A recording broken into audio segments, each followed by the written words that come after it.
Et on se retrouve pour notre nouveau rendez-vous sur CNews avec vous, Michel Onfray. Bonjour Michel. Bonjour. C'est donc Face à Michel Onfray chaque week-end. Ravi de vous retrouver pour reprendre le fil de nos conversations sur l'actualité. Michel, l'actualité, cette semaine a été rythmée par l'escalade autour du soutien à apporter à l'Ukraine. Le président français Emmanuel Macron a multiplié les déclarations du « rien n'est exclu » concernant l'envoi de troupes au sol, jusqu'au « la France ne doit se mettre aucune limite dans son soutien à l'Ukraine », en passant par « il ne faut pas être lâche et être au rendez-vous de l'histoire », message adressé à ses alliés européens, notamment les Allemands qui l'ont bien compris. Tout cela a suscité de nombreuses critiques, notamment celle de son prédécesseur François Hollande. Il a été reçu par Emmanuel Macron, tout comme Nicolas Sarkozy. On va écouter François Hollande dans un instant, mais d'abord les mots précis utilisés par Emmanuel Macron. Ça nous permettra de comprendre sa stratégie. Quelle est la stratégie d'Emmanuel Macron face à cette guerre en Ukraine? On l'écoute, c'était à Prague, en République tchèque. Nous abordons à coup sûr un moment de notre Europe où il conviendra de ne pas être lâche. On ne veut jamais voir les drames qui viennent. On ne veut jamais voir ce qui se joue. Et je crois que nos deux pays ont conscience de ce qui est à l'œuvre en Europe.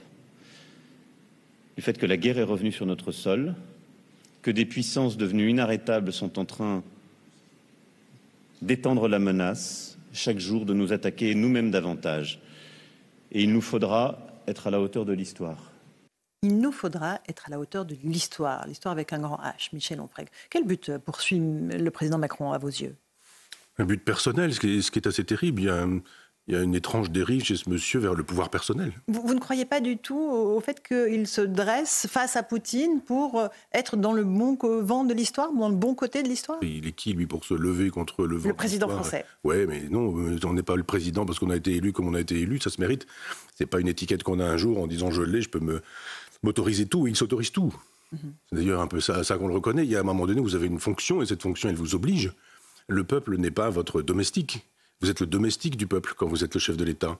C'est-à-dire que vous ne décidez pas de la guerre tout seul, en disant « je me suis réveillé ce matin et nous sommes en guerre et il va falloir que nous ayons du courage ».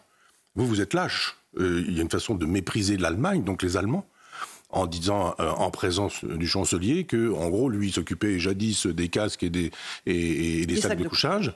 Quel mépris, mais quel mépris, cette façon de parler au chancelier allemand et de dire « bon, il y a un chef ici, c'est moi ». Non, il n'est pas le chef du monde. Il n'est pas le chef de l'Europe, il est à peine le chef de la France. Et il n'est même pas le chef de lui-même. Donc il y a juste un moment donné où on a envie de dire, ne faites pas, j'allais tutoyer presque, mais ne faites pas référence à l'histoire, vous ne savez pas ce qu'est l'histoire.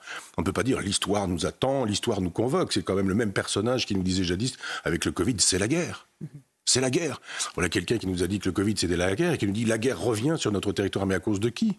Mais à cause de qui? C'est pas à cause du peuple français. Quand on est chef d'État, on demande à la population, et on demande sous forme référendaire, si on veut faire la guerre ou si on ne veut pas la faire. On se décide pas comme ça le matin en disant « j'ai décidé qu'il fallait être courageux et pas lâche ». Michel Onfray, c'est ça la Ve République? Non. Le chef de l'État peut décider. Non, le chef de l'État, c'est pas un tyran. Le chef de l'État, dans la Ve République, dans l'esprit de la Ve République, c'est-à-dire avec le général de Gaulle, il ne pense pas par lui-même, il pense par le peuple et pour le peuple. C'est-à-dire qu'il sollicite le peuple. Il sait ce qui est bien pour la France. Est-ce que c'est bien pour la France, cette guerre? Est-ce qu'elle est vraiment bonne pour la France? Est-ce que c'est la guerre de la France, l'Ukraine? Ce sont des questions qu'on peut poser au peuple. Le peuple n'est pas crétin, il n'est pas débile, on peut le solliciter. On a des chaînes d'information aujourd'hui où on peut avoir des informations et se faire son propre jugement et avoir un avis sur ce sujet. On ne peut pas décider tout seul, comme jadis le faisait Mitterrand, vous me direz. C'est-à-dire que mes références, c'est le général de Gaulle, c'est pas Mitterrand ni Macron. En disant, nous allons faire la guerre en Irak. J'ai décidé. Jean-Pierre Chevènement m'avait dit un jour qu'il avait été convoqué par François Mitterrand, qui lui avait dit, en gros, je vous informe que vous allez décider ceci ou cela, quoi. Et Chevènement a dit, ministre, ça ferme sa gueule ou ça démissionne, on connaît l'histoire. Mais il y a un moment donné où on ne peut pas dire, je vous prends à témoin, vous les uns les autres, Poutine, le peuple français, Olaf Scholz et les autres en disant j'ai décidé qu'il fallait être courageux, etc.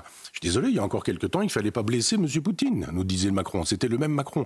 C'est problématique parce que dans la Ve République, le chef de l'État, c'est plus que lui-même. Lui, il n'est que lui-même et il n'est pas au-delà de lui-même. C'est ça qui est problématique. En convoquant le mot de lâcheté, il fait référence à ces nombreux moments dans l'histoire où la lâcheté a conduit à des défaites et à des guerres aussi. Oui, alors il est jeune, il ne peut pas lui le rendre responsable de tout. Mais les lâchetés, c'est François Mitterrand. C'est le rapport à Gorbatchev, c'est le rapport au premier Poutine, c'est le rapport à l'Ukraine et à la relation de la Russie il y a une dizaine d'années. J'ai déjà eu l'occasion de dire que quand Poutine entre en Ukraine, on se dit « Ah, il y a un problème ». Non, il y a un problème qui est là depuis 10 ans. Depuis 10 ans, on se tire dessus, là-bas. Et depuis 10 ans, il y a une guerre. C'est pas parce qu'on met les caméras que d'un seul coup, on crée le réel. C'est pas comme ça, la réalité. Et qu'avons-nous fait ? Donc lui, il n'est pas coupable ni responsable. Pour une fois, je vais l'épargner. Mais je veux dire que c'est l'impéritie d'un certain nombre d'hommes politiques, y compris François Hollande. Il a beau jeu, lui, d'aller donner des leçons aujourd'hui, alors qu'il a été éjecté avec l'assiette au beurre que nous savons, alors qu'à un moment donné, il a dit les accords de Minsk, qu'on n'avait pas du tout l'intention d'y obéir, c'était juste pour gagner du temps. Vous vous rendez compte ? Quand un chef d'État dit ça à un type comme Poutine, il est fondé à croire que la France, c'est pas très crédible. Et quand on est représenté par Hollande ou quand on est représenté par Macron, d'une certaine manière, on a beau faire semblant d'être méchant, ça fait rire Poutine. On va écouter François Hollande, reçu donc cette semaine à l'Élysée par Emmanuel Macron. Il n'a pas ménagé ses critiques envers son successeur. Écoutez-le. Ma position sur les questions militaires, et je l'ai montré quand j'étais président, c'est que moins on en dit, mieux on agit. Ne pas dire ce que l'on fait, mais faire ce que l'on n'a pas dit. C'est ça qui permet d'avoir le plus d'efficacité et de ne rien faire connaître à, en l'occurrence, Vladimir Poutine, de nos intentions. C'est intéressant d'entendre les conseils de François Hollande, à celui qui, évidemment, lui a succédé à l'Élysée. On ne doit pas, en matière militaire, il ne faut pas faire dire ce que l'on fait, mais faire ce qu'on n'a pas dit. Un ancien président ne devrait pas dire ça. Je ne me souviens pas qu'avec l'homme référence au livre qu'il a empêché de se présenter. Absolument. Et il devrait faire attention, en estimant que s'il n'a pas pu se représenter, c'est parce qu'il a beaucoup parlé et pas fait beaucoup non plus. Alors c'est une belle formule. Peut-être qu'il y a 10 personnes qui ont travaillé pour lui faire une petite fiche en disant quand tu sortiras, il faudra que tu places ça et ça fera une punchline pour les journalistes et puis allons-y. Belle formule, c'est très bien, etc. Mais c'est quand même lui qui parlait des opérations homo, c'est-à-dire ces opérations qui permettaient au chef d'État de dire vous allez me descendre telle personne, etc. Des djihadistes, des terroristes. Voilà, ce sont des choses qu'on ne dit pas, mais qu'on fait. Donc lui, il le disait et il disait qu'il le faisait aussi. Enfin bon, peu importe. Je veux dire, c'est moi en tant que président, cette façon toujours de dire quand j'étais président, ce que j'ai fait, c'était formidable. J'ai même lu à cette occasion que on parlait d'un trou de souris pour lui et que peut-être il pourrait revenir, que finalement il était quand même assez désiré et que pourquoi pas lui revenant, etc. Tout ça est assez problématique parce que il n'y a pas d'histoire, il n'y a pas le sens de l'histoire. Où est la France ? Où sont les Français avec tous ces gens-là qui décident de choses comme ça le matin parce qu'ils ont décidé qu'ils avaient la jouissance du pouvoir, que la jouissance du pouvoir, c'était effectivement la jouissance de déclarer les guerres. Il y a une jouissance à arrêter les guerres aussi. Moi, je trouve que les chefs de l'État qui sont capables de faire de la politique vraiment et qui sont capables de faire de la diplomatie haut de gamme, qui sont crédibles, qui ont un crédit, qui ont travaillé à leur crédit, ça, c'est formidable. Et qui disent à un moment donné, bon, il va falloir envisager la paix. Si vous avez un Macron qui vous dit, il va falloir envisager la paix, tout le monde doit lui rire au nez. Si vous pensez que le Hamas va écouter Macron, si vous pensez que le Hamas que Poutine va écouter Emmanuel Macron, c'était la même chose avec François Hollande. Donc il y a un moment donné où il faut que le président ou le chef de l'État puisse incarner une volonté, et cette volonté, il faut qu'elle soit lisible. Il n'y a pas plus illisible qu'Emmanuel Macron sur ce sujet-là. Alors, il a reçu aussi les chefs de parti à l'Élysée, qui ont tous dénoncé une posture irresponsable du chef de l'État, avant un débat parlementaire qui aura lieu la semaine prochaine. Un débat avec vote, mais sur un accord bilatéral qui est déjà scellé. À quoi sert donc ce vote au Parlement ? À communiquer, à dire qu'il respecte la démocratie. Voilà quelqu'un qui ne respecte pas la démocratie, qui la contourne dès qu'il le peut, pour une raison bien simple. Il n'a pas la majorité qui lui permettait d'exercer le pouvoir. C'est ça quand même le problème. Avec la Ve République, vous êtes chef de l'État, vous nommez un Premier ministre, le président préside, le gouvernement gouverne, et vous, normalement, vous fabriquez un gouvernement, mais c'est le Premier ministre qui le fait, et puis vous avez une majorité au Congrès, c'est-à-dire Assemblée nationale et Sénat, qui vous permet de gouverner. Voilà. En cas d'extrême blocage, vous avez le 49.3, mais en cas d'extrême blocage, il ne dispose de rien de tout ça. Donc il fabrique des commissions, il fabrique des trucs. Alors beaucoup de 49.3, on l'a vu. Et puis il essaie de dire, bon, on va prendre 4 ou 5 députés, sénateurs, on va faire une petite commission. Puis ils ont décidé, mais on passe par-dessus la tête du peuple. On passe par-dessus la tête de l'Assemblée nationale. On passe par-dessus la tête du suffrage universel. Il a été élu avec 50% de gens qui n'ont pas voté pour lui. Ça devrait rendre modeste. Donc il y a un moment donné où on devrait renvoyer la balle en disant je vais solliciter le peuple avec un référendum, avec une question claire. Pas du tout avec une question qui permet, une question macronienne, du genre c'est une question qui n'en est pas une tout en étant une, qui vous permettra de répondre par oui mais par non en même temps, etc., etc. Non, est-ce que vous voulez la guerre, oui ou non ? C'est tout. La question est très simple. Oui, mais il n'y a même pas besoin de la poser, Michel Onfray. On sait très bien Oui, parce qu'on connaît la réponse. comment répondre à les Français. Eh bien sûr. Dans ce cas-là, quand on sait comment répondre les Français, on fait ce que les Français demandent. On ne fait pas ce que soit on a décidé. On ne fait pas ce qu'on a estimé nécessaire de faire pour l'Europe et pour Mme van der Leyen, parce que c'est ça qui l'intéresse. Van der Leyen, pardon. Oui. Il y a aussi la question de l'instrumentalisation de cette politique internationale à des visées nationales, évidemment. Le Rassemblement national est particulièrement visé par l'exécutif comme étant, entre guillemets, la courroie de transmission de Vladimir Poutine en France. Poutine est leur banquier, il est maintenant leur suzerain, disait notamment Sylvain Maillard du Parti Renaissance sur notre antenne. Comment est-ce que vous voyez cette stratégie-là ? C'est la stratégie, c'est la jurisprudence Mitterrand, c'est-à-dire qu'on se sert de Le Pen et du nom de Le Pen comme d'un épouvantail en disant maintenant vous avez le choix entre le mal et le bien et moi je suis le bien. Donc on dit aux banquiers, enfin on n'a même pas besoin de leur dire, si un banquier disait c'est nous qui, je sais pas quoi, je vais pas donner de nom, mais une banque dit voilà nous sommes les banquiers de Madame Le Pen pour la prochaine présidentielle, elle perd une partie de ses clients. C'est un effondrement, c'est un accident industriel peut-être pourrait-on dire. Donc évidemment aucun banquier ne finance la campagne de Marine Le Pen en France. Ça veut dire quoi ? Qu'il ne faut pas qu'elle ait de campagne. On sait bien que tous ces gens-là n'ont pas envie qu'elle puisse être présente aux élections présidentielles. Qu'est-ce qu'elle fait ? Elle va chercher de l'argent ailleurs ? Ou est-ce qu'elle va chercher de l'argent dans des pays qui sont susceptibles de l'aider ? Elle va voir des banquiers russes. Mon banquier, c'est pas Macron. Le banquier russe, c'est pas non plus forcément Poutine. Et puis à un moment donné, on lui dit « Ah, mais vous avez un banquier russe, c'est donc Poutine qui vous finance. » Évidemment, s'il vous finance, il décide de votre politique, c'est donc bien la preuve que, etc. Où la politique de Marine Le Pen est-elle poutinienne ? Je ne vois pas. C'est-à-dire qu'elle a, comme Macron dit des choses avant cette Ukraine envahie, puis elle dit d'autres choses depuis que l'Ukraine est envahie, et tout le monde fait à peu près ça. Tout le monde a dit du bien et sur Poutine à une époque, et on dit maintenant du mal parce qu'il s'est passé quelque chose entre deux. Donc cette façon de criminaliser Marine Le Pen, c'est une façon de dire, moi mon objectif quand je suis président de la République, c'est toujours pas la France, c'est toujours pas les Français, c'est de passer devant le Rassemblement national aux prochaines élections européennes. Ça n'est que ça. La dernière fois, souvenez-vous, c'était déjà ça, c'était déjà la même stratégie, c'était déjà la même technique. Et quand il a perdu, qu'a-t-il dit ? Oh, mais je pensais qu'on pourrait perdre plus que ça, comme on a perdu si peu, ça s'appelle gagner. Et puis on est passé à autre chose. Tout le monde a expliqué que finalement, courte victoire, et qu'une courte victoire, c'était même pas une victoire. Ça a été relayé par la quasi-totalité de la presse. Mais on voit bien que le business Le Pen est une occasion de ne pas faire de la politique, ou du moins d'utiliser une espèce de diable pour dire « votez toujours pour nous, nous on est toujours le cercle de la raison, etc. » Mais s'il y a vraiment des gens qui font le jeu de Poutine, c'est plutôt les Maastrichtiens. Je ne sais pas s'ils se rendent compte, ces gens-là, que si on avait vraiment une politique gaullienne et gaulliste, ça ferait longtemps que d'abord ces choses-là n'auraient pas eu lieu, et s'ils avaient eu lieu, elles ne continueraient pas à avoir lieu. Alors justement, Michel, on a fait la comparaison la semaine dernière avec le général de Gaulle. Y a-t-il encore une vision gaulliste de la France ? On a entendu récemment Hubert Védrine, ancien ministre des Affaires étrangères. Il était l'invité du grand rendez-vous CNews Europe 1, animé par Sonia Mabrouk. Il a prononcé cette phrase intéressante, « Je suis un gaulo-mitterrandien ». On va l'écouter, vous allez nous dire si ça existe, cette race de gaulo-mitterrandien. Comme l'avait dit le président de la commission, Jacques Santer, il y a longtemps, au début des guerres yougoslaves, quand il avait dit « c'est l'heure de l'Europe ». Non, ce n'est pas que l'heure de l'Europe, c'est l'alliance. Et moi qui suis gaulo-mitterrandien, vous le savez, on n'est pas de la même famille politique, je suis gaulo-mitterrandien historiquement, mais je sais bien que l'Europe de la défense, que j'appelle moi aussi de mes voeux, n'existe pas aujourd'hui. Il n'y a pas les moyens, il n'y a pas la volonté, il n'y a pas le mode de décision. Alors, est-ce que, évidemment, il y a des gaulo-mitterrandiens ? Ça existe, Michel Onfray ? Ah oui, comme les vichisto-résistants, comme les animaux qui sont faits de parties. Enfin, le centaure, ça existe aussi, avec une tête d'homme et avec un corps de bœuf ou de taureau. C'est une chimère. C'est une chimère totale. D'abord, c'est quoi Mitterrand ? C'est quel Mitterrand ? C'est le Mitterrand fasciste d'extrême droite, antisémite des années 30. C'est le Mitterrand qui reçoit la francisque des mains du maréchal. C'est le Mitterrand qui dit du bien de la milice en disant qu'elle pourrait être un peu plus forte que ça et qu'il lui manque un peu de peps. C'est le Mitterrand qui soutient Giraud. C'est le Mitterrand. C'est quoi Mitterrand ? Pour le coup, ça n'existe pas Mitterrand. C'est une espèce de dandy qui aura utilisé tous les costumes chamarrés pour pouvoir arriver au pouvoir et s'y maintenir. De Gaulle, c'est le contraire. C'est un homme qui a une conviction et qui dit « ma conviction, c'est le souverainisme.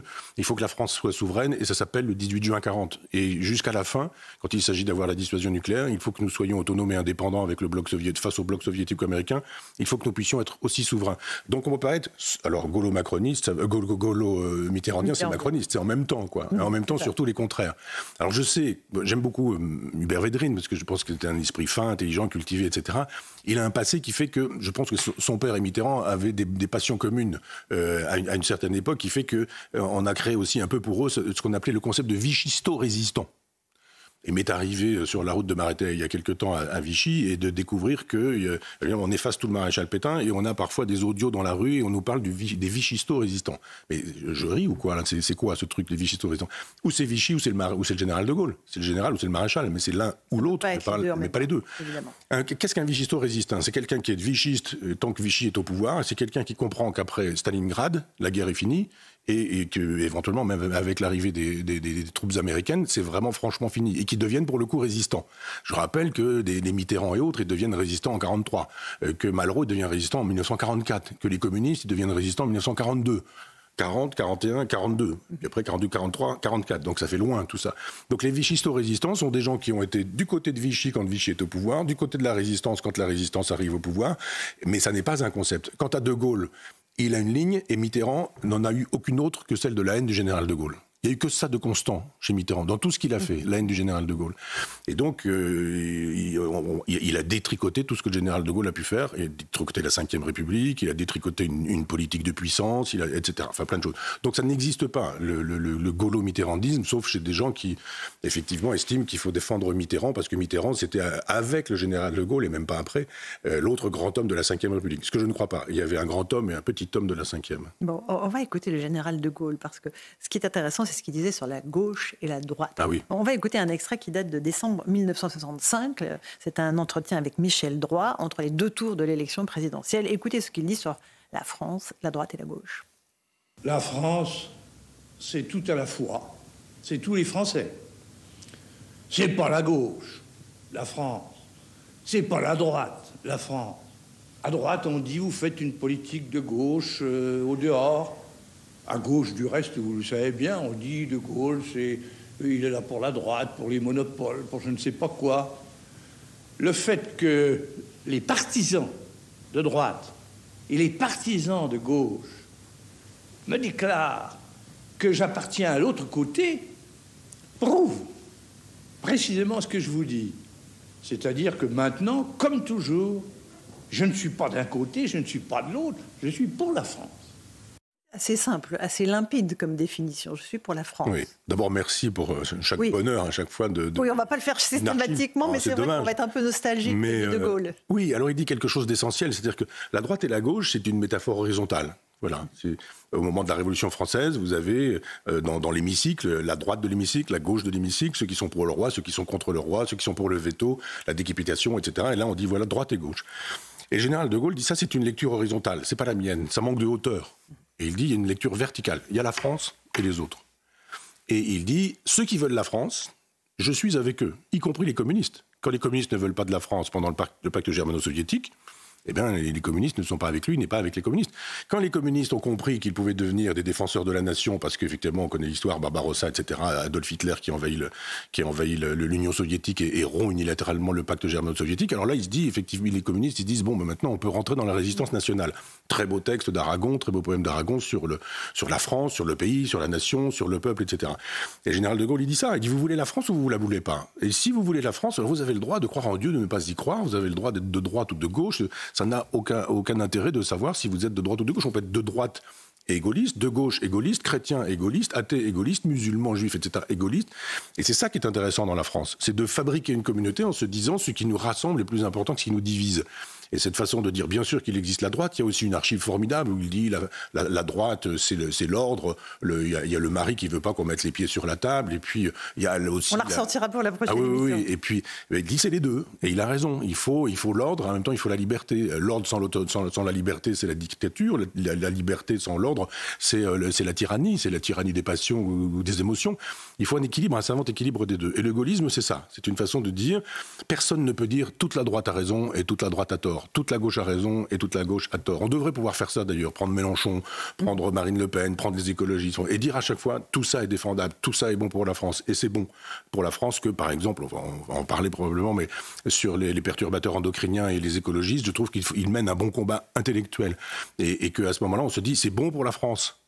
Qu'on puisse lutter contre les perturbateurs endocriniens. Et c'est comme ça qu'on peut fabriquer un pays. Et qu'on peut fabriquer aussi une nouvelle adhésion sociale. On sait très bien que les gens n'adhèrent plus parce qu'ils se disent bah ouais, mais la gauche dit la droite a tout le temps tort, la droite dit la gauche a tout le temps tort. En fait, certains ont raison, certains ont tort. Mais c'est pas suffisant d'être comme Macron en disant on fait en même temps, on fait une espèce de mix, on dit on prend le meilleur des deux. Non, c'est pas ça. C'est pas on prend le meilleur des deux, c'est de dire tout ce qui va rendre possible la France, l'histoire de France, une présence française, une existence française, une identité française. Alors ça, ce sera formidable. Et si on a toutes ces énergies mélangées, on peut à nouveau refaire de la politique. Qui sont aujourd'hui les gaullistes dans la classe politique ? Est-ce que Jean-Pierre Chevènement fait partie des derniers gaullistes ? Jean-Pierre, il est sorti de la politique politicienne, je dirais. Donc aujourd'hui, c'est un vieux sage, un peu comme jadis Robert Badinter ou un peu comme jadis Simone Veil. Ce sont des gens qui sont ou Valéry Giscard d'Estaing. Et on savait très bien qu'ils n'étaient plus poursuivis par le désir de faire carrière, que leur carrière était derrière eux. On se disait bon, s'ils parlent, ils parlent vrai. Oui, moi j'ai beaucoup lu Jean-Pierre Chevènement et j'ai surtout lu des textes qui ont été un jour réunis et il se fait que j'avais lu dans la même semaine le même texte réuni qui s'était retrouvé dans un autre endroit. Et je me suis dit mais c'est pas ce que j'ai lu et j'avais vu que Jean-Pierre Chevènement avait corrigé quelques textes anciens et que la correction elle allait dans le sens d'une espèce d'éloge de Mitterrand. Et je me disais, tiens, finalement, le gaullisme de Jean-Pierre, il est pas forcément aussi intégral que ça. Et il y avait cette fascination. Et il a toujours eu cette fascination pour François Mitterrand, qui semble-t-il, pas connu, mais avait cette espèce de fascination personnelle, cette fascination du serpent. Il embarquait des gens, il a séduit des gens comme Mélenchon, qui ne l'ont jamais oublié. Une espèce de mitterrandisme aussi viscéral chez ceux qui l'ont connu et qui en parlent avec des larmes dans la voix, ce que je peux comprendre. Et il y avait probablement un charme personnel de l'individu. Mais il n'y a personne aujourd'hui dans la classe politique qui puisse se réclamer de manière honorable de De Gaulle.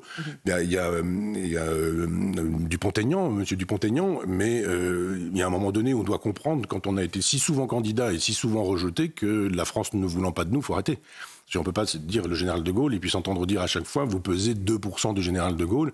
Quand on s'est entendu dire ça 2 ou 3 fois, il y a un moment donné, il faut se dire au nom du gaullisme, j'arrête. D'ailleurs, Jean-Pierre Chevènement était très critique sur la position d'Emmanuel Macron sur l'Ukraine, qu'il décrit comme une fuite en avant irresponsable et très inquiétante. Oui, mais Jean-Pierre a appelé à voter Macron. Il a dit qu'il voterait Macron et à l'époque, il était le monsieur Russie d'Emmanuel Macron. Il faut pas oublier tout ça. C'est-à-dire qu'il faut penser de manière dynamique et dialectique. C'est-à-dire que ne pas dire on essentialise Poutine en disant mais vous avez reçu Poutine. Oui, mais quand ? Et pour dire quoi ? Et à quelle époque ? Et dans quelle configuration ? Pour éviter de dire c'est des méchants poutinolâtres ou des poutinophiles. Et si aujourd'hui vous avez un malheureux qui dit moi je vote pour Marine Le Pen parce que j'en peux plus de cette société française, on dit les troupes de Poutine sont déjà à Paris et c'est à peu près la même chose. Moi j'ai connu ça que les chars soviétiques qui devaient être sur la place de la Concorde. Donc il y a une espèce de fantasme. Jamais Poutine n'a dit qu'il allait envahir la France. C'est pas son projet. Bon, alors on va faire une petite pause, Michel Onfray. On va se retrouver dans un instant sur CNews pour la suite de Face à Michel Onfray. On va parler d'Israël, de ce qui se passe en Israël, Israël-Palestine, l'introuvable solution. On parlera aussi d'Albert Camus avec vous. À tout de suite. On se retrouve pour Face à Michel Onfray, la deuxième partie, toujours avec vous, bien entendu. On va évoquer maintenant ce qui se passe en Israël, avec malheureusement cette absence de trêve qui n'a pas été conclue. Il y avait des accords, des pourparlers en cours qui n'ont pas abouti. Il n'y aura pas de trêve, il n'y aura pas de négociation autour de la libération des otages. 130 otages sont encore aux mains de l'organisation terroriste du Hamas, dont 3 otages français, Ofer, Orion et Ohad. Est-ce que la perspective d'un règlement de ce conflit est absolument à exclure tant que le Hamas n'a pas été défait militairement sur le terrain ? Le Hamas, ce ne sont pas X personnes en disant voilà, on a tué X personnes, il en manque encore 10 et puis le Hamas c'est terminé. C'est pas comme ça que ça se passe. C'est-à-dire c'est une idéologie. C'est une idéologie et des gens qui la portent. Et il y a ceux qui portent cette idéologie en la faisant ce qu'elle est, c'est-à-dire les cadres, disons-le, les cadres et les dirigeants. Et puis il y a les sympathisants sur ce territoire de Gaza, par exemple, ou de la Cisjordanie. Et puis il y a les sympathisants planétaires. Et comme on fait là, ce sont des millions de gens qui sont des sympathisants du Hamas. Donc il y a un moment donné où on ne peut pas détruire une idéologie avec des fusils et des canons. Ça suffit pas. Et pas non plus avec une bombe atomique. C'est n'importe quoi d'imaginer qu'on peut résoudre un problème de cet ordre-là. Donc il y a des choses à revoir. Je peux comprendre que sous le coup de la colère et du 7 octobre, on puisse dire on se venge. Je ne suis pas contre la vengeance dans ces cas-là. Ça peut se faire aussi comme ça. Mais après, qu'est-ce qui se passe après ? Alors on va l'évoquer dans un instant, mais j'aimerais juste qu'on écoute Benjamin Netanyahou, qui a redit aujourd'hui qu'Israël poursuivrait son action jusqu'à la destruction du Hamas. On l'écoute. L'armée israélienne poursuivra ses opérations contre le Hamas dans toute la bande de Gaza, y compris à Rafah, le dernier bastion du Hamas. Quiconque nous dit de ne pas agir à Rafah nous dit de perdre la guerre, ce qui n'arrivera pas. Voilà pour la détermination de Benjamin Netanyahou. Certains le lui reprochent, disant qu'il faut arrêter, il faut un cessez-le-feu, il faut que les civils ne soient pas à ce point-là massacrés. Il faut poser la question, parce que lui pose la question de la destruction du Hamas. Mais on pourrait poser la question de la construction du Hamas, de la prolifération du Hamas. Je pense que quand vous êtes un gamin de la bande de Gaza ou de la Cisjordanie, et que vous voyez ce qui se passe, vous fabriquez du Hamas. C'est-à-dire vous ne pouvez pas d'un côté dire on va détruire le Hamas, et en faisant ce qu'il faut pour détruire le Hamas, faire de telle sorte que le Hamas dure encore. Vous fabriquez des générations. C'est pas comme ça qu'on va arrêter l'idéologie du Hamas qui continuera de progresser. Et plus on bombarde Gaza, plus on aura de gens qui diront finalement radicalisons-nous. On n'avait peut-être pas plus de sympathie que ça pour le Hamas, mais le Hamas c'est quand même, ils sont de notre côté, ils sont avec nous, je ne sais quoi. Donc il y a un moment donné où il faut penser en termes de paix. Ça ne peut pas être une guerre éternelle. Il faut qu'on puisse se dire, mais qu'est-ce qui est envisageable pour arrêter de fabriquer des martyrs, pour arrêter de fabriquer des familles de martyrs, c'est-à-dire pour arrêter de fabriquer des gens qui disent, mais plus vous allez nous détruire, plus vous allez nous construire. C'est l'hydre de Lerne, finalement, ce que fait Netanyahou. Ça n'est pas la bonne solution. Il y a un moment donné où il faut dire, bon, on ne va pas de toute façon le cessez-le-feu en disant cessez-le-feu et puis on va voir par la suite. Non. Si le cessez-le-feu, c'est l'occasion pour le Hamas de se réorganiser, sûrement pas. Mais de dire, vous rendez tous les otages, tous. Et puis, on envisage un cessez-le-feu, c'est envisageable, c'est pensable, mais pas à partir de rien. On ne va pas dire, on arrête, on fait un cessez-le-feu, et puis vous allez pouvoir vous réorganiser pour pouvoir mieux nous taper dessus. Donc, à un moment donné, il faut une figure pour ça. Ça ne peut pas être Netanyahou. Quelle est la figure du Hamas qui est susceptible d'entendre ce genre de choses ? On a l'impression que les négociations, elles se font au Qatar, en Arabie Saoudite, avec qui ? Et en Égypte, et avec qui, et comment, et qui dit quoi ? Tout ça est éminemment secret. Que fait l'Iran ? Et quelle est la position de l'Iran là-dessus ? Ils sont partants pour quoi ? Le Hezbollah, ils sont partants pour quoi ? C'est difficile pour moi ou pour d'autres de pouvoir avoir un avis quand on n'est pas au courant de tout ça. On ne sait pas ce qui se passe en Iran, on ne sait pas ce qui se passe en Égypte, en Jordanie même également. On ne sait pas qui est prêt à accepter éventuellement d'autres Palestiniens. Un peu d'Égypte, un peu de Jordanie, point d'interrogation. On ne sait rien de tout ça. Ce qu'on sait juste, c'est qu'on ne peut pas dire qu'on veut éradiquer une idéologie en faisant ce qu'il faut pour que cette idéologie, elle progresse, elle prolifère. Ça n'est pas possible, ça n'est pas pensable. Il faut désormais envisager des conditions d'une paix dans laquelle on ne laisse pas tout tomber. Bon, ça va, je crois qu'il y a eu une espèce d'équivalence, même si ce n'est pas une équivalence chiffrée et absolument égale, mais dans la terreur. Donc on arrête. Il y a un moment donné où on se dit, est-ce qu'on ne pourrait pas obtenir la sécurité d'Israël ? C'est par ça qu'il faut commencer. Et puis quelque chose auquel on ne touche pas, c'est qu'on ne peut pas négocier avec des gens qui nous disent que leur but, c'est la destruction de l'État d'Israël. Ça n'est pas possible. Donc on négocie sur ça. On négocie sur les otages, et puis après, plein de choses sont susceptibles d'être entendues. Il y a de nombreuses voix en France, je vous le disais, qui se montrent de plus en plus critiques sur la stratégie choisie par Benjamin Netanyahou. On va écouter, notamment du côté de la diplomatie française, du président et même de son ministre des Affaires étrangères. On va écouter Manuel Valls, qui était notre invité cette semaine, qui lui trouve que cette prise de distance est tout à fait regrettable. Manuel Valls. Je sens une forme de lâcheté dans les chancelleries occidentale depuis quelques semaines, y compris dans les mots de notre propre diplomatie et du ministre des Affaires étrangères français. C'est-à-dire, on somme Israël, qui est en légitime défense dans cette affaire, au fond de ne pas aller jusqu'au bout de ses buts, alors qu'Israël est dans une situation vitale, considère que son existence est menacée par des organisations islamistes. Voilà Manuel Valls donc, qui dénonce le manque de soutien de l'exécutif français face à Israël. Il y a quelque chose qui est en train de basculer, Michel Onfray. En France, je vous parle simplement d'abord de l'exécutif français, après on parlera de la France insoumise. Non, ça ne bascule pas, parce que je pense que Emmanuel Macron n'est pas allé à la manifestation contre l'antisémitisme. Et on a su par la suite qu'il avait des visiteurs du soir qui lui faisaient savoir que sa présence dans une manifestation comme celle-ci aurait été extrêmement dommageable dans les banlieues et qu'il fallait faire attention aux banlieues. Et je pense que Macron, quand il décide de quelque chose, n'a pas l'œil sur la France. Il a toujours l'œil sur lui-même et sur éventuellement les ennuis qu'il pourrait avoir personnellement. Il ne veut pas avoir d'ennuis dans les banlieues. Et donc, il fait ce qu'il faut pour qu'il n'y ait pas d'ennuis dans les banlieues. Donc, un peu de ceci, un peu de cela. Et puis, on soutient, on ne soutient pas, on ne soutient plus. On dit qu'on soutient, mais on ne soutient pas, etc. J'ai entendu que quand il avait fait cette cérémonie d'hommage aux victimes du Hamas, aux victimes françaises du Hamas, il avait été aussi question d'une cérémonie en hommage mémoriel aux victimes des bombardements israéliens. Mais c'est quoi ça, cette façon de dire je ne choisis pas ? Bien sûr que si, il choisit. Cette façon de choisir est une façon qui laisse de côté Israël, qui ne soutient pas Israël. On peut être critique, ce que je suis, sur cette stratégie de l'écrasement d'une hydre qui repoussera, parce que c'est pas comme ça qu'on se débarrasse d'une hydre. Et il y a un moment donné où il faut envisager les choses autrement, sans pour autant dire donnons quelques concessions à nos amis palestiniens, parce qu'il n'y a pas de concessions à donner, il y a juste une guerre à arrêter, il y a un état de paix à trouver, et puis une formule politique de cohabitation ou de coexistence à inventer. Vous avez voulu aussi, Michel Onfray, évoquer Albert Camus, à la lumière de ce conflit en Israël, celui de l'Ukraine également, qui lui avait évoqué la possibilité de régler les conflits par des états de fédération. C'est bien ça? Expliquez-nous un tout peu. Oui, c'est ça. L'œuvre complète de Camus, c'est 4 volumes de Pléiade, c'est 5000 pages. Donc j'ai lu tout ça quand j'ai fait mon livre sur, ça s'appelle L'ordre libertaire, sur la politique de Camus, parce qu'on connaît mal sa politique. On dit de gauche, mais quelle gauche? C'est pas une gauche marxiste, c'est pas une gauche jacobine. Et je voulais vraiment travailler cette question. C'est extrêmement intéressant, le Camus politique. C'est pas un Camus social-démocrate qui voterait Macron aujourd'hui. Ça n'a pas grand-chose à voir. C'est plutôt un Camus libertaire, d'un socialisme libertaire. Il a dit du bien de Proudhon, il a dit du bien des enragés de la Révolution française, parce qu'il était proche du peuple. Et j'avais beaucoup apprécié un volume qui s'appelle Actuel 3, il y a eu un 1, 2 et 3, enfin il y en a un qui avait été consacré à l'homme révolté, et celui-ci, le dernier volume, ce sont l'ensemble de ces textes consacrés à la guerre d'Algérie.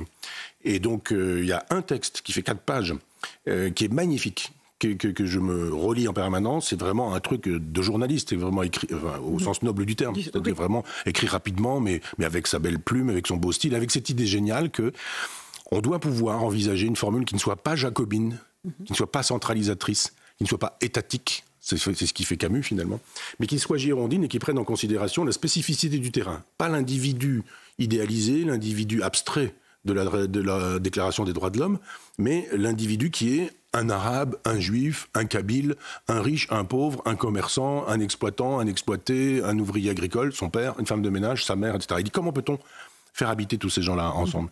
Et il dit il faut penser en termes de fédération. Il parle du douar commune. Alors ça, il en parle dans un autre texte qui s'appelle Misère dans la Kabylie. Et le douar commune, c'est le bourg, c'est la communauté. Et il dit on doit pouvoir faire une communauté dans laquelle chacun doit pouvoir s'exprimer, dans laquelle personne ne prend le dessus sur un autre ou sur autrui. Et j'avais vu un jour en Israël, je crois que j'étais chez un éditeur, il y avait une carte punaisée au mur, et c'était les territoires palestiniens, mais comme si c'était des îles dans une mer. C'est-à-dire, il n'y avait plus de territoire israélien, il n'y avait plus que ces petites pointes-là. Et je me suis dit, mais c'est un archipel. La théorie des 2 États, qu'est-ce que ça veut dire? Même Madame Panot ne sait pas ce que ça peut signifier à l'est ou à l'ouest du Jourdain, les 2 États. Mais faut-il une zone dont on dirait, voilà, c'est une zone étatique, avec des frontières, position jacobine, ou la position de Camus qui consiste à dire, là où il y a des Palestiniens, il y a où il y a des Israéliens, mais il y a aussi des Arabes israéliens, Palestiniens, etc. Moi, je dis souvent à des amis que la première fois que je suis allé à Tel Aviv, le matin, j'ai été réveillé par l'appel du muezzin. Et que c'est pas l'idée qu'on s'en fait. Alors en revanche, si vous allez dans les territoires palestiniens, il n'y a pas de synagogue, c'est pas comme ça que ça se passe. Et donc Camus, lui, il faisait cette proposition d'association, de fédération, de possibilité pour chacun de se parler, de parlements différents qui décideraient de choses qui pourraient concerner les Palestiniens pour les Palestiniens, les Israéliens pour les Israéliens. C'est une formule, il renvoyait un professeur de droit de l'époque. J'ai regardé un peu qui était ce professeur de droit, il n'a pas forcément brillé par la suite, mais c'est une idée intéressante. Elle est proudhonienne. Elle est on aura peut-être l'occasion d'en parler un jour, mais chez l'abbé de Saint-Pierre qui défend l'idée de la paix, c'est ce qu'on appelait la polysynodie, c'est-à-dire des conseils. Il y avait des conseils à l'époque de la régence du roi Louis XV, et on fabriquerait aujourd'hui des conseils, plutôt que de donner le pouvoir à des petits potentats, on permettrait des pouvoirs girondins. Et je pense qu'il y a quelque chose à jouer là, et peut-être aussi quelque chose à jouer pour l'Ukraine et la Russie. C'est un peu la Suisse dont vous parlez. Complètement, il en parle aussi, Camus, de la Suisse. On est d'accord. Oui. Et dans ces pages-là, il y a une phrase qui m'a vraiment frappée d'Albert Camus, quand il dit « Il faut une volonté collective dans la métropole et particulièrement l'acceptation d'une politique d'austérité dont le poids devrait être porté par les classes aisées, virgule, la classe des salariés porte déjà tout le poids d'une fiscalité scandaleusement injuste ».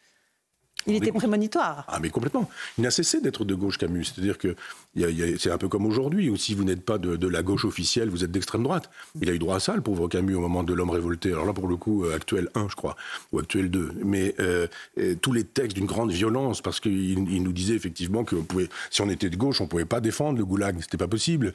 Et pas Marx, mais Sartre qui nous disait, mais bien sûr que si, il faut le défendre. Et puis Merleau-Ponty, avant que Merleau-Ponty ne revienne un peu là-dessus. Et puis d'autres qui ont dit, David Rousset, grand homme de gauche, gaulliste de gauche, qui aussi, David Rousset, qui dit, mais On a combattu à Auschwitz, c'est pas pour justifier le goulag aujourd'hui. Ça n'est pas possible, ça n'est pas pensable. Et tous ceux qui combattaient le goulag à l'époque étaient des gens d'extrême droite, étaient des fascistes. La preuve, on disait du bien d'eux dans le Figaro, vous pensez bien. On a dit du bien du livre d'Albert Camus, de l'homme révolté dans le Figaro, c'est donc bien la preuve qu'il est un homme de droite. On n'a pas pensé, on a insulté déjà. Et aujourd'hui encore, quand on insulte, on ne pense pas.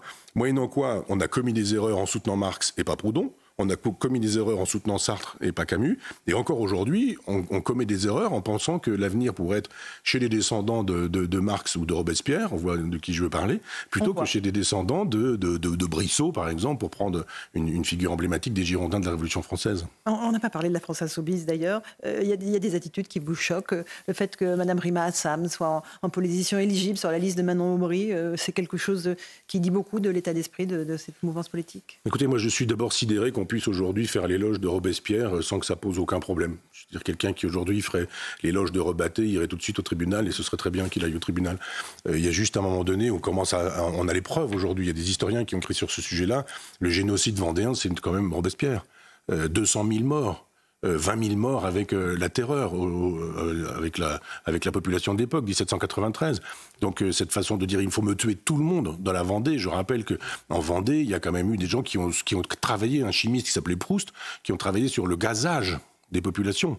On a travaillé, même j'ai l'histoire complète de la Révolution française par Louis Blanc, et il y a un moment donné où il est question de crématorium pour supprimer les victimes de la Vendée. Donc Robespierre, c'est ça. Et des gens qui nous disent l'avenir de la France, c'est Robespierre, je songe à Mélenchon, pour le dire clairement, et qui n'ont, eux, aucun problème. Je trouve ça assez problématique. Mais la présence de cette militante pro-palestinienne sur la liste... Ça va dans le même sens. C'est le Robespierre et l'islamo-gauchisme, c'est la vers et le revers de la même médaille. Michel Onfray, j'aimerais qu'on regarde maintenant quelque chose peut-être d'un peu plus léger au regard du poids de ce qu'on vient d'évoquer jusqu'à présent. C'est une affiche, l'affiche officielle des Jeux Olympiques de Paris 2024. Alors voilà, c'est foisonnant, il y a beaucoup de couleurs, il y a des monuments de Paris qui sont représentés de façon figurative, mais tout de même, on voit bien la Tour Eiffel, on voit bien le Dôme des Invalides, on voit le Grand Palais, on voit Marseille figuré avec la mer, et il y a eu cette polémique autour du fait qu'on ne voit pas bien le drapeau français, même s'il est un peu présent sur la gauche de l'image. Et surtout, on a retiré la croix du Dôme des Invalides.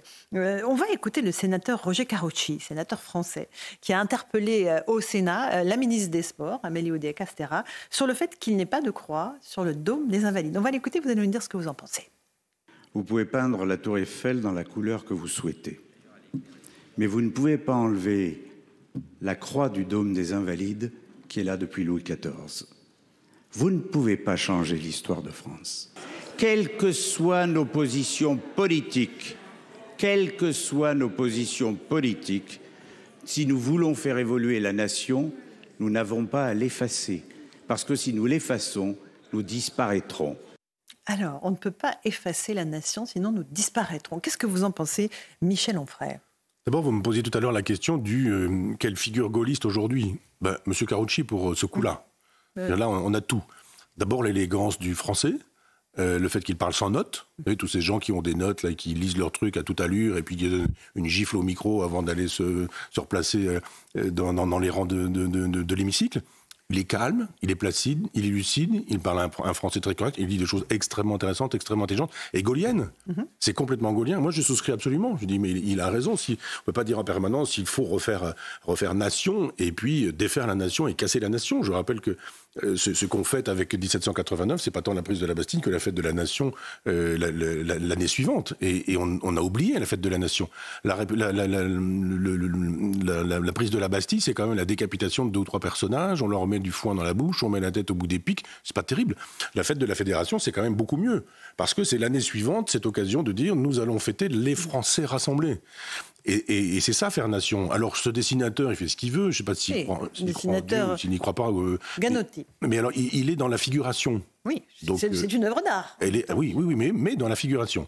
Alors, c'est une espèce de figuration lyrique. C'est-à-dire qu'évidemment, si vous mettez sur un même espace le Paris d'aujourd'hui, le Marseille d'aujourd'hui, et puis une vague de Tahiti, parce qu'il y aura des surfeurs qui, etc. Non, mais c'est bien. Vous savez, Carpaccio, il fait ça dans la légende de Sainte-Ursule. C'est-à-dire qu'il y a plusieurs époques et plusieurs temps dans une même peinture. C'est une vieille tradition de la peinture. Ça me paraît très intéressant. C'est une histoire qui, en plus de ça, son dessin est un dessin très figuratif. Donc la figuration, c'est pas compliqué, ce qu'il y a, on le reproduit. Et s'il y a une croix, on met une croix. Et si on efface une croix, pourquoi efface-t-on la croix? C'est ça qui est très intéressant, parce qu'après tout, l'aspect un peu infantile, c'est quand même un style assez infantile. L'art contemporain peut faire des choses autrement avec ça, mais pourquoi pas? Allons-y, on a joué la carte de la chose facile et de la bande dessinée, pourquoi pas? Et on a joué le jeu de mélangeons plusieurs espaces dans un même temps, pourquoi pas? Je trouve ça intéressant. Mais cette façon d'effacer, et comme par hasard, la croix des catholiques, sur un édifice qui reste un édifice catholique, on se dit ça ne peut pas procéder d'une volonté délibérée. Parce qu'on voit bien le personnage qui doit travailler avec son petit crayon, sa petite gomme, et qui doit travailler très précisément, et qui dit là, je fais sauter la croix. C'est très simple, ça correspond au désir wokiste d'Emmanuel Macron. Faites-moi sauter tout ce qui fait nation, tout ce qui rappelle l'ancienneté, tout ce qui montre que nous sommes un vieux pays. D'aucuns rappellent la charte olympique qui précise ni religion ni politique. Donc est-ce que finalement ce n'est pas ça qui est dans cette affiche, ni religion ni politique? Mais c'est pas de la religion, de la politique. À ce moment-là, il faudrait raser toutes les églises dans les villages en disant c'est religieux, c'est politique et c'est fini.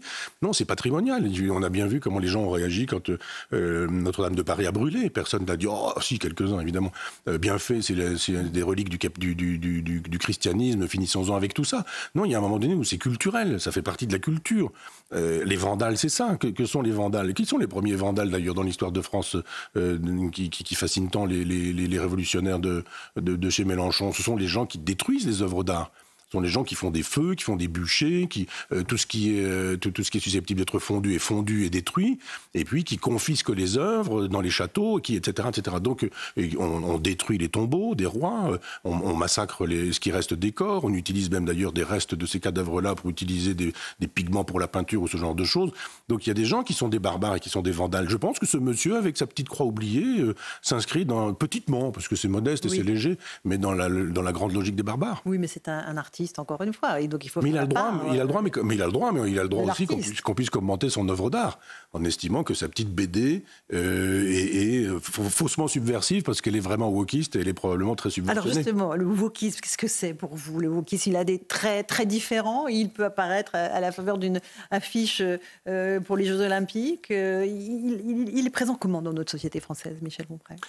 Alors, il faudrait beaucoup de temps pour ça, presque une émission entière, mais je pense que quand Mitterrand arrive au pouvoir, il a des idées de gauche en 81. En 83, les idées de gauche, ça marche pas du tout, il n'a pas réussi, la France est en faillite, et il se dit, il va falloir qu'on trouve un autre logiciel. Le logiciel, c'est l'Europe. Mais il se dit, il faut quand même que j'ai un logiciel qui me distingue un peu de Giscard. Je me suis longtemps battu contre Giscard et je suis en train d'appliquer la politique de Giscard. Et il va opter sur le sociétal. C'est-à-dire non pas le social, mais le sociétal. Le social, c'est la classe ouvrière, les pauvres, les gens simples, les gens modestes, les gens qui travaillent, la misère ouvrière, des gens, etc. Il dit tout ça, on s'en fout. Laissons ça de côté. En revanche, un nouveau peuple est né, qui est le peuple du métissage, de la créolisation, du néo-féminisme, etc., etc. Et il y a quelques philosophes très utiles pour ça, ceux qu'on appelle les déconstructionnistes, les gens qui déconstruisent comme on déconstruit un mur. Comme un homme déconstruit ? Eh bien c'est ça vient de là. Et les déconstructionnistes, ce sont des Foucault, des Deleuze, des Guattari, etc., etc. Tout grand défenseur de Mitterrand. Monsieur Badinter avait des sanglots dans la voix quand il parlait de Michel Foucault qu'il recevait à la chancellerie. Je veux dire que surveiller et punir comme ligne idéologique de la politique de la justice française, c'était pas forcément terrible, mais effectivement tous ces déconstructeurs ont fini, ça s'appelait aussi le structuralisme en philosophie, ont fini par comprendre que c'était une impasse. Dans les années 90, ils font à peu près tous marche arrière, sauf ceux qui meurent. Lacan est mort, Althusser, il a juste étranglé sa femme, il prend plus la parole, mais les autres, ils passent à autre chose. Ces livres-là sont traduits aux États-Unis. Alors, c'est déjà une époque où la philosophie française est absolument incompréhensible, totalement imbitable. Donc, c'est incompréhensible, c'est traduit en anglais pour les Américains, vous imaginez. Et c'est commenté par des Américains qui parlent le français et qui rajoutent des sauces incroyables pour commenter l'anti-Édipe, etc. Ça donne une idéologie qui est une idéologie prétendument de gauche, et cette gauche française qui a perdu son logiciel dit finalement c'est pas si mal que ça, cette gauche des campus américains. D'abord elle n'est pas marxiste, c'est formidable, on n'a plus besoin d'aller voir du côté de l'Union soviétique, et puis elle est plutôt sympathique, elle est cool, et puis on laisse les beaufs. Laissons les beaufs, laissons la France profonde. Le think tank socialiste à l'époque qui suivait Strauss-Kahn avait dit laissons ces gens-là à Marine Le Pen. Voilà, ils les ont laissés à Marine Le Pen, et Marine Le Pen dit moi je les prends, je les ai pris, elle les a pris depuis très longtemps, elle les cajole depuis un petit moment. Et le wokisme, c'est devenu ça. C'est-à-dire cette idée que si vous allez à l'opéra, on va vous dire un homme blanc qui est en train de jouer, je sais pas quoi, Wotan dans la Valkyrie, par exemple, eh bien, il faudrait que ce soit une femme noire. Ce serait quand même mieux. Et puis, si vous avez quelqu'un qui sera, etc. Enfin bon, toutes les minorités visibles, il faut qu'elles soient devenues majoritaires. Et cette façon de déconstruire n'épargne plus rien du tout. Vous avez aux États-Unis des gens qui disent plus jamais on ne s'occupera de grec et de latin puisqu'il n'y avait que des blancs. Donc Homère, Échille, Euripide, Sophocle, plus rien de tout ça. Puis après, et des hommes. Oui. La musique classique. Vous dites, oh là là, mais Beethoven, mais Mahler, Wagner, Bruckner, tout ça, Bach, c'était tous des blancs. On laisse tout ça de côté. La peinture, etc., que des hommes, que des blancs, etc. Et d'un seul coup, au nom de la culture, on met un brasier total dans les bibliothèques, dans les musées, dans les salles de concert. Et le wokisme se suppose qu'on est éveillé. La traduction, ce sont des éveillés. Merci beaucoup Michel Onfray. On se retrouve évidemment la semaine prochaine. L'info continue sur CNews.